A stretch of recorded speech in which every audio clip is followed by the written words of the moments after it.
Alright, what's up my brothers and strong and independent gamers? Today we got a whole lot of sauce. We got so much salt. We also got the sauce. Let's go for 10 likes on the video. Slap that sucker just like your mama slaps you. And for your reward, here's a picture of baby duck. Get your popcorns ready because gamers are not stopping. Everybody's dropping DDTs left and right. People are going in gang style. And check this out, okay? Bethesda says, and I want to talk about the reviews. Suckers are dropping 0, 0, 0. It is insane. Like 2 here. Bruh. We got 5 here. Oh, thank God. You know what I'm saying? And finally, we have 10. Yes!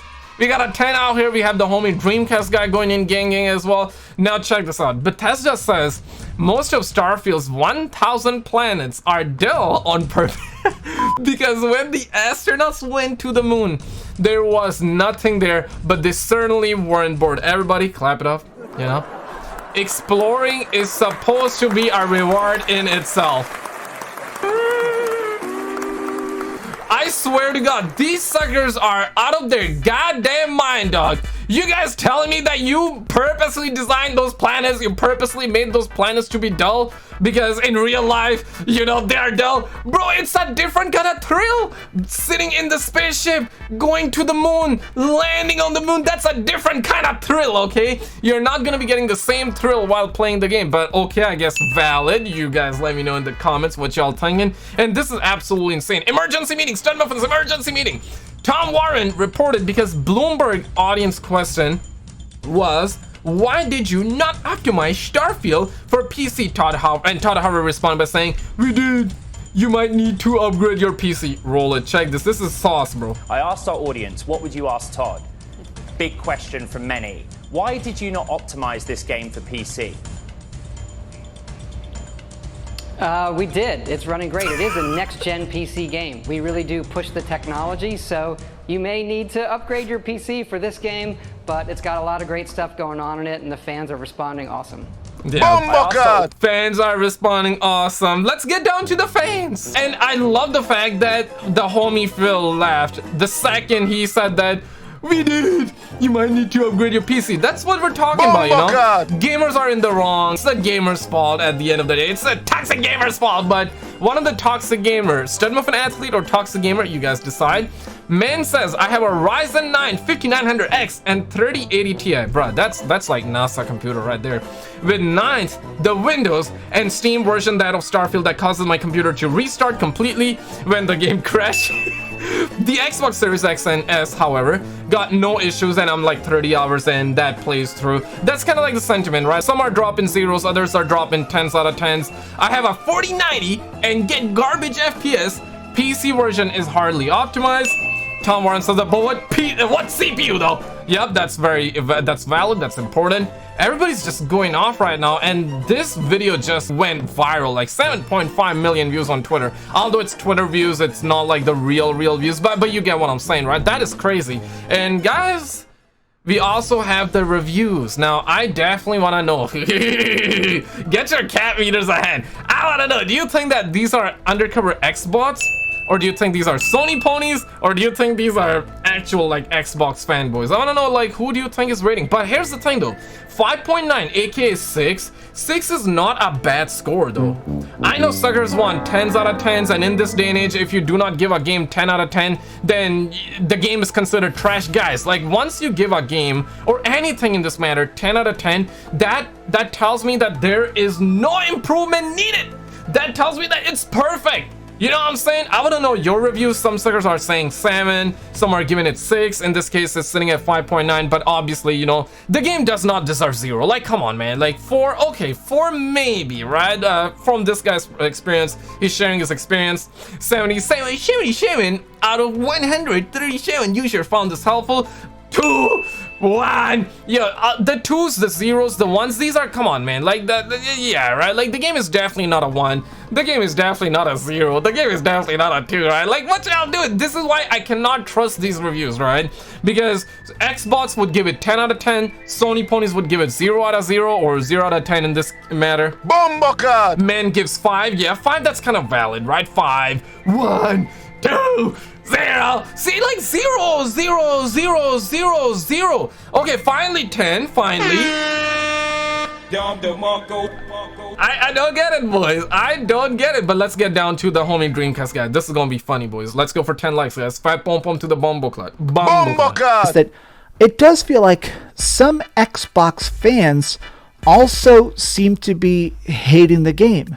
This is the reviews on Xbox. These are the reviews by people that actually purchased the game, and here we are. This is Xbox owners, Xbox Gamepass people, Microsoft Store. Man, the fact that Red Dragon is reporting this is hilarious, because Red Dragon is a Sony Pony account, and that's fine, right? Like I get it. Like I also play on PlayStation. I don't got an Xbox. I'm thinking about getting Starfield, but I'm not feeling any urgency. I'm probably gonna pick it up later down the road. Like I got like other games that I want to finish first, right?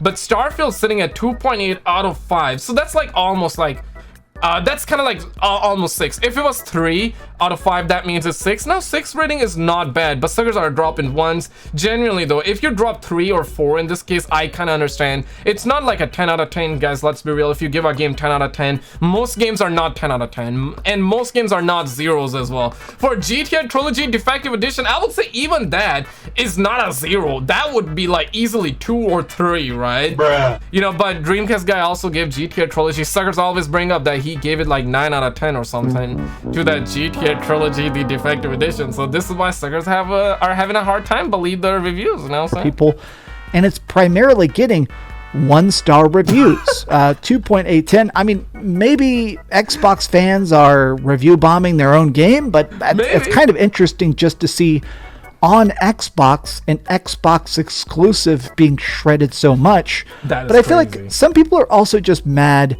about the comparisons. It feels like there is this very defensive group of Starfield fans. People that like the game, that love the game, but are also offended if you criticize it. Like somebody said this is a big article. That's true though. Like I'm seeing a lot of people, even in my comments, and I've watched so many different reviews, and either you're like, hey, you're a shill, or you are a hater. That's what I'm seeing across the board. Either you're a shill or Xbot or Sony Pony, or you're just a hater. There is literally no middle ground. The game got a lot of problems though. You know, a lot of people are loving the game, which is fair. I mean, at the end of the day, like if you like the game, you like the game. Simple as that, right?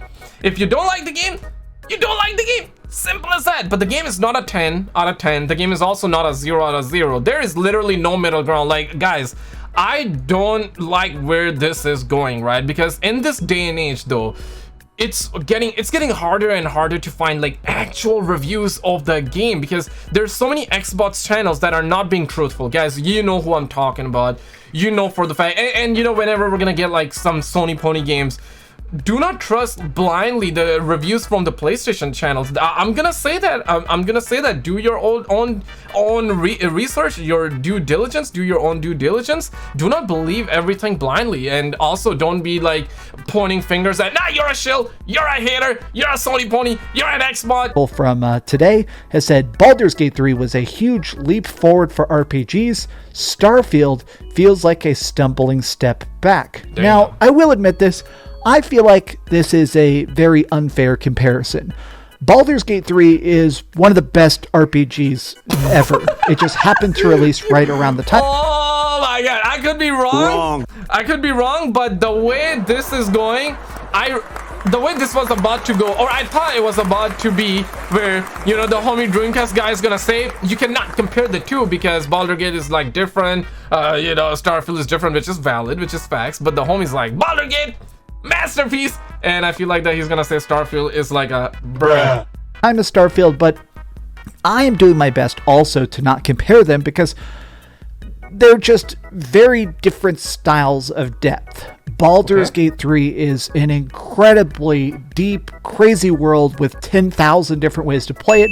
Starfield definitely is a more tailored experience. It's meant for you to spend time customizing your ship, being a pirate and stuff like that. They're very different styles of role-playing game, even if they both do have leveling systems and dialogue options. But a lot of these people are basically, it's this kind of game of the generation. Baldur's Gate 3. This is why I'm saying, man, You cannot give Starfield a 10 out of 10. It could be your personal 10 out of 10. It could be your personal GOATY. It could be your personal masterpiece. But dog, like, look at that. Baldur's Gate 3, like, characters looking crazy good though. You know what I'm saying? She looking like a snack right now though. And like, I don't know what is this, bro. Maybe on different planets people are looking like this. Maybe that's gonna be their excuse. Maybe they're gonna pull that card. I genuinely feel like that they should have improved. Because suckers are saying the story is bad, exploration good, suckers are loving exploration, some are not liking it, but what are you gonna do about it, right? Some are gonna like it, some not so much, and that's fine, right? Like, that's fine. Different strokes for different folks, but objectively though, like, the characters not looking good though. They're not looking good. They should have put in a lot more effort into the characters, in my honest opinion. 3 is my game of the year, but I've mostly heard great things about Starfield. I'll be playing it later today. Okay. A lot of people are basically saying, like, everybody's so defensive. Starfield is definitely the more approachable RPG, which I will fully admit that the learning curve and difficulty of Baldur's Gate 3 will definitely scare some people off. This right here, it will scare you. I have not picked up Baldur's Gate 3. Maybe I will pick up later in the future. I have not picked up Starfield. I'm thinking about picking up Starfield, but I'm still waiting. I'm not feeling the urgency though. I feel like that with modders, the modders will fix the game. The modders will bring in the content. I'm seeing that a whole lot, literally everywhere. Like, everywhere I'm looking, suckers are saying that modders will fix it. Modders will drop the content, and hell yeah, the modders will do a fantastic job. But dog, like suckers be paying $70 and expecting the modders to fix it. Suckers be paying $70 and expecting the modders to bring in the content. We living in crazy timeline, guys. I feel like is a great counter critique, basically saying, look, yeah, Baldur's Gate 3 is objectively better. Baldur's Gate 3 is one of the highest rated games of all time, but it is for a separate audience. It is for people that are willing to sit down and spend 40 minutes on fights and worry about leveling trees and cantrips and stuff like that. These are different styles. I would definitely say Starfield is a much more casual gamer RPG. And I don't mean that as an insult. It is the kind of game that's made for you to be able to just log in, fly around for 10 minutes, log out, and you have a good time. You can't really play Baldur's Gate 3 10 minutes at a time. It's really not even possible to play Baldur's Gate 3. I mean, listen, I played neither, so I don't know. Maybe that's facts, maybe that's not facts. Yo, is he capping? Stop the cap. Is he capping, or that's valid? I feel like that's valid because I've seen gameplay of both, and it feels like that Baldur's Gate 3 would require like a lot more brain cells. You would have to think about, you know what I mean? And Starfield is like a lot more consumer friendly, and it did like 1 million concurrent viewers on Twitch. That's massive, though. You know what I mean? Starfield, regardless of the game getting 10s or 0s, or you loving the game or you hating the game or you're not liking, which is fine, which is valid, right? Like, hey, listen, it's not gonna be everyone's cup of tea though. But the fact of the matter here is that Starfield so far has been very successful for Xbox though. Very. I heard numbers like 6 million sales, something like that. That is crazy, and that's like what, only week 1 with early access, and like what, 2 days? The game came out like yesterday, so it's gonna be 2 days by the time you watch this video, right? And surely, like, it's gonna be ongoing, like a year from now, 2 years from now, 5 years from now. It can, in my honest opinion, I can see this game easily doing 20 million. 30 million, I'm not gonna be shocked if it does 30 million though. This is a massive Xbox game, and they're surely gonna advertise it. Modders gonna definitely do a good job. Yeah, the modders will fix it. The modders will fix it. It's definitely it's gonna be here to stay, and I really hope that they actually fix the game, improve the facial, the NPC's faces and whatnot in like 10-minute chunks, like literally not at all. Next up, I did want to say, it's funny to me to see Jez Corden, obviously of Windows Central fame. He is, if you look at his timeline, his entire timeline right now, I'm literally pulling up his Twitter right now, is all just basically saying the Starfield is the best game ever. Yeah. He's an Xbox journalist and clearly a person that genuinely is enjoying Starfield more than anything else. I don't even fault him, but it is funny to see him definitely, seemingly kind of mad about this article even existing. Dog, brothers are very emotional though. Suckers get very emotional over video games though. It's very hard. I said it in the last video that suckers want to believe in 1,000 genders, but they cannot believe in 2 different opinions. Bruh. Suckers want to give a game in this situation. Suckers want to give it 10 out of 10s and 0 out of 0, but they don't want to believe in two different opinions. You're just mad. You're toxic. You know what I mean? You're a shill. I don't get it, bro. I did want to point this out before we start to look at some negative yeah, we saw that. Steam reviews.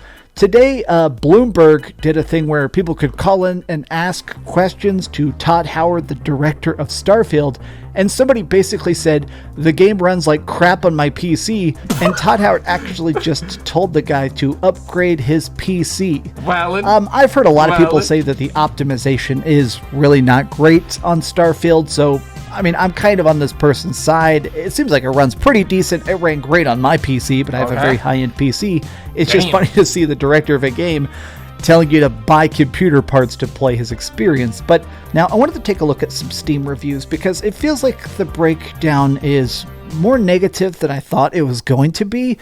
Stuff like this. So right now it's at very positive, not overwhelmingly positive, but basically it has a total of almost 40,000 reviews. Yeah, almost 31k is like positive, negative, almost 8k negative. Okay, that's valid. That's like 3-to-1 ratio kind of, or 2-to-1 ratio kind of. Nah, 3-to-1. Okay, like yeah, kind of. 30,000 are positive and 8,000 are negative. And there are pages and pages and pages and pages and pages and pages, obviously 8,000 negative reviews.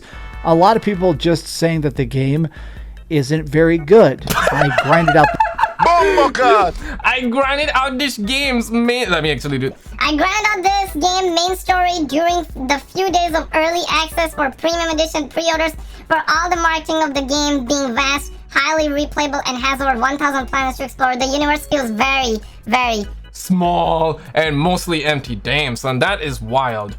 This game's main story, it's not very good. The game feels very small, mostly empty, with a few bright spots that stand out. Some of these reviews I do feel like bring up good points, you know, the ones that are actually in English, like wide as an ocean, shallow as a English mother trucker puddle. I see this quite a bit. I mean, the game definitely has too many load screens. Enter a ship, cutscene. Sit down, cutscene. Launch, cutscene. Cutscene field 2077. Jump to the next area. Cutscene. Dock in a space station. Cutscene. It seems like it's interesting to me that this game is so loved and so hated. Yeah. I can't think of a single game. Yeah, and you know what, guys? Emergency meeting. Immediately run. Stud muffins, run. Now, here's the thing, right? Divisiveness, controversy, conspiracies, people hating, people loving, people getting defensive, brothers getting emotional. When blood pressure increases, you know, great things come. Great things happen when blood pressure increases. Great things happen when, you know, suckers defend the game. I mean, someone has created a Starfield mod that replaces the Bethesda splash screen with a PlayStation Studio one. There we go. Somebody made it. Like a Sony pony actually went ahead and they made it. And the fact of the matter here is that the more people hate on the game, you know, the more people will show their love. Obviously, the people that are loving the game, they're gonna show their love. Some are gonna cope. It's like one of those things, right? Once you bought the game, even if you hate it, you're gonna try your absolute best. If you're a fan, right, and you know that you cannot refund it. I mean, listen, right? Like, if you bought the game and you don't like it, just refund it. If you're liking the game, keep it, right? But there will be suckers that will be coping. Like, for example, I recently went ahead and I bought like a new electric scooter, and the back brakes are not working. Bruh. It's gonna be a hassle for me to return it because I purchased from Alibaba. It came from China #1. Mother truckers, China #1. So I don't want to refund it because it costed me a lot of money, and also it took 4 months before it arrived from China to here, and the back brake is not working. So what I'm doing? Am I gonna be returning? No, I'm gonna be coping, ladies and gentlemen. And I am coping right now. I am gonna try to get the back brake fixed. Go get it somewhere. Get the brakes fixed. Pay extra for it. I am coping, And it's the same situation with the gamers as well, right? Like if you don't like something, you're like, well, the rest of the stuff is kind of good, right? Oh, so what one thing is bad, so what 10 things are bad, 100 things are good. And this is how we gotta look at it, right? Like, are you gonna be looking at the glass half empty or the glass half full? It's just one of those things. I mean, some suckers gonna like it, but the game is not a 10 out of 10, guys. The game is also not a 0 out of 0. 5, 6, 7, valid, you know, like in my honest opinion. That's had this recently where so many people genuinely love it and so many people genuinely from the bottom of their heart despise it. But bottom of their heart hit it. And guys, we had this drama that went absolutely nuclear. Asmongold also went gang on the situation. Click on this video on the screen if you have not seen it. This is an absolute insane video, and I will see you right there.